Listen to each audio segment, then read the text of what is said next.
The biggest gains that we're going to see in life are going to come from paradigm shifts.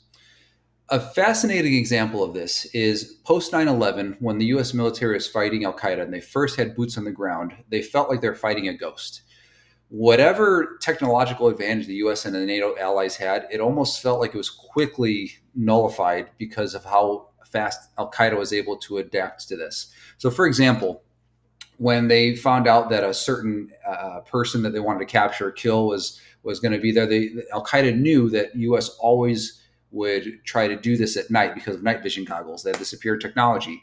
So what Al Qaeda instead started doing was they just slept in the open fields during the night, and then they also knew that the U.S. would always be tracking people, so they would constantly be switching locations from one place to another, but they'd only do it when it was either very dark outside, or sorry, when it was either dark or when it was very bad weather outside, and on and on and on. So Al Qaeda also knew that the management structure of the U.S. was very top heavy, meaning everything had to go up the chain of command in order for anything to happen. So because of their constant movement, by the time something got approved, by that time the information they had was useless to execute on it. This commander found himself in a position where he was always three steps behind Al Qaeda, and he knew that he had to find a way to be able to compete with them. So he studied them.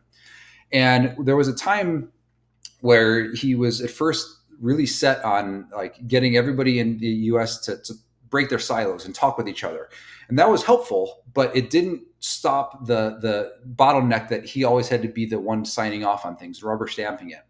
And he ended up getting woken up one night because a soldier said, "Hey, there's a person at this location. We need to execute now if we're going to do this." And the commander said, "Well, is it a good idea?" And he goes, "Yes, that's why I'm bringing it to you."